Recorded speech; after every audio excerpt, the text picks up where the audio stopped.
नमस्कार, कैसे हैं आप सब। उम्मीद करता हूं आप सब बहुत ही अच्छे होंगे और वीडियोस के माध्यम से कुछ ना कुछ सीख ज़रूर रहे होंगे। तो चलिए बिना समय गवाए हम आज की वीडियो की शुरुआत करेंगे। आज हम सीखने वाले हैं अर्थशास्त्र और सांख्यिकी के अंदर आवर्ती श्रृंखला के बारे में।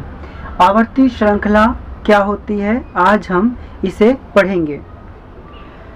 सबसे पहले आवर्ती श्रृंखला को सीखें उससे पहले हमें आवर्ती पता होना चाहिए कि आवर्ती क्या होती है, किसे कहते हैं या आवर्ती किसे कहा जाता है। तो देखिए, जो भी मद वैल्यू सांख्यिकी के अंदर बार बार रिपीट होती हो, किसी संख्या के अंदर कोई भी मद बार बार रिपीट होती हो, यानी उसका रिपीटिशन होता हो, पुनरावृत्ति होती हो, पुनः बार बार आवर्ती आना ही आवर्ती कहलाता है। ठीक है, इसे हम फ्रीक्वेंसी के नाम से भी जानते हैं। अंग्रेजी में इसे फ्रीक्वेंसी कहेंगे। तो आवर्ती हमको पता चल गया कि आवर्ती किसे कहते हैं। किसी मद में संख्या का बार बार आना, पुनरावृत्ति होना, उसका रिपीटिशन होना ही आवर्ती कहलाता है। ठीक है, अगला वर्ग आवर्ती क्या है। अच्छा, एक बार हम आवर्ती का एक उदाहरण ले लेते हैं। मान लीजिए हमने 30, 40, 20, 25, 20 और 30। ठीक है, अब यहाँ पर 20 और 20 दो बार आया, फिर 20 तीन बार आया, है ना। यानी कि एक ही मद 3 बार रिपीट हो रही है, यानी कि ये पुनरावृत्ति में आ गई, तो ये हमारी आवर्ती कहलाएगी। फ्रीक्वेंसी क्या रहेगी इसकी, 20 की 3। 20 की फ्रीक्वेंसी कितनी रहेगी, 3 रहेगी। और हम देख सकते हैं 30 और 30 भी 2 बार रिपीट हुआ है, तो 30 की फ्रीक्वेंसी कितनी रहेगी, 2। 1 और 1 दो बार रिपीट हुआ है 30, तो 30 की फ्रीक्वेंसी हो गई 2 और 20 की फ्रीक्वेंसी हो गई 3। ठीक है, हमें पता चल गया आवर्ती के बारे में। जो बार बार रिपीट होती हो, जिसकी पुनरावृत्ति होती हो, उसे हम आवर्ती कहते हैं। अगला पढ़ते हैं, वर्ग आवर्ती क्या होता है। वर्ग आवर्ती, देखो कोई भी आवर्ती तो पता चल गया, अब वर्ग आवर्ती क्या होता है, ये वर्ग में होती है। वर्ग मतलब एक क्लास के अंदर, जैसे 10 से 15, 15 से 20, 20 से 25 और 25 से 30। ठीक है, इसके अंदर जो भी फ्रीक्वेंसीज हमें मिलेंगी वही हमारी वर्ग आवर्ती कहलाएगी।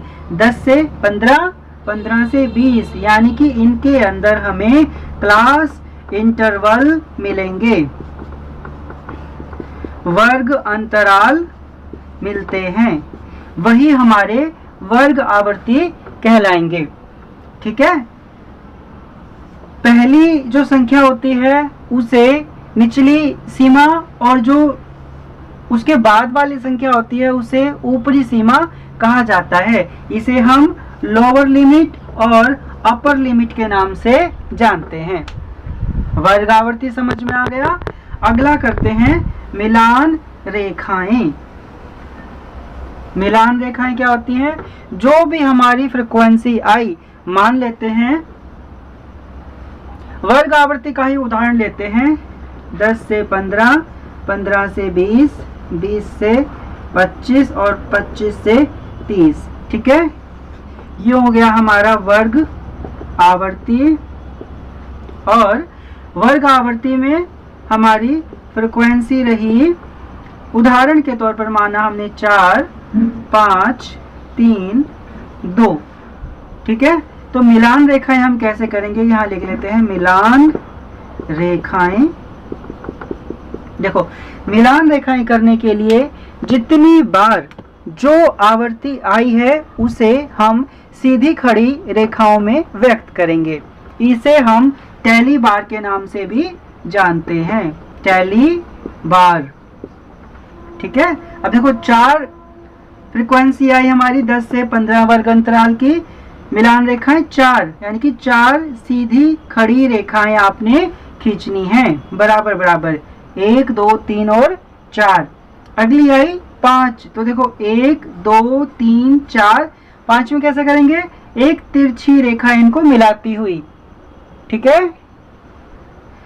3 1 2 3 2 1 2।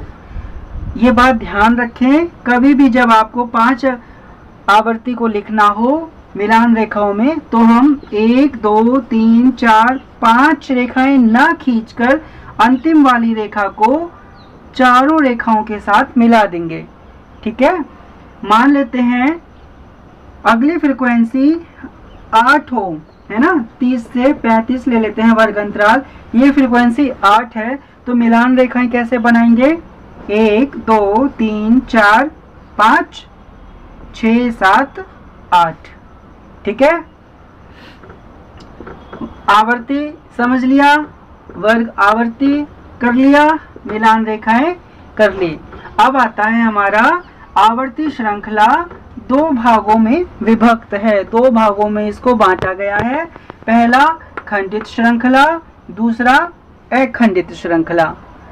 खंडित श्रृंखला को ही हम आवर्ती व्यूह कहते हैं, अखंडित श्रृंखला को ही आवर्ती वितरण कहते हैं। खंडित श्रृंखला को ही विविक्त श्रृंखला कहते हैं, या आवर्ती व्यूह को ही विविक्त श्रृंखला कहते हैं, आवर्ती वितरण को ही सतत श्रृंखला कहते हैं, या अखंडित श्रृंखला को ही हम सतत श्रृंखला के नाम से जानते हैं। आइए इनके बारे में भी हम पढ़ लेते हैं। देखो खंडित श्रृंखला कौन सी होती है, यानी कि जो हमारी सिंपल कुछ संख्याएं होती हैं। मान लेते हैं अपने पास संख्या है 15 20 25 15 20 21 22 28 और 30, ठीक है। यही हमारी खंडित श्रृंखलाएं हैं, इसी की फ्रीक्वेंसी बनती है, सेम एज फ्रीक्वेंसी, और उसी की मिलान रेखाएं बनेंगी। सतत श्रृंखलाएं हमेशा समूहों में होंगी, ग्रुप्स में होगी, इसीलिए इसे अखंडित श्रृंखला कहते हैं। अभी हमने पढ़ा ना वर्ग अंतराल का, सिर्फ इसमें इतना ही अंतर है, ये हम पहले ही कर चुके हैं। ये ग्रुप्स में रहेंगी, जैसे 5 से 10, 10 से 15, ठीक है। या फिर एक और उदाहरण ले लेते हैं, 10 से 20, 20 से 30, राइट। ये रहा हमारा आवर्ती वितरण, ये रहा हमारा आवर्ती व्यूह, मिलान रेखाएं हमने कर ली, और इन तीनों के बेस पे ही हमने खंडित श्रृंखला भी कर ली। पहला एग्जाम्पल जो हमने लिया है ये वाला, और हमने अखंडित श्रृंखला भी कर ली, जो अखंड में होती है अलग अलग लोअर लिमिट और अपर लिमिट, ठीक है। उम्मीद करता हूं आपको ये सब समझ में आया होगा।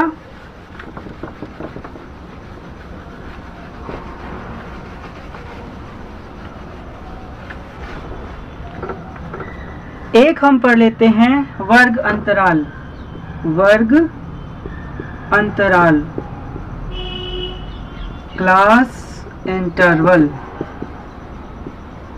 देखो 0 से 5, 5 से 10, 10 से 15, ठीक है।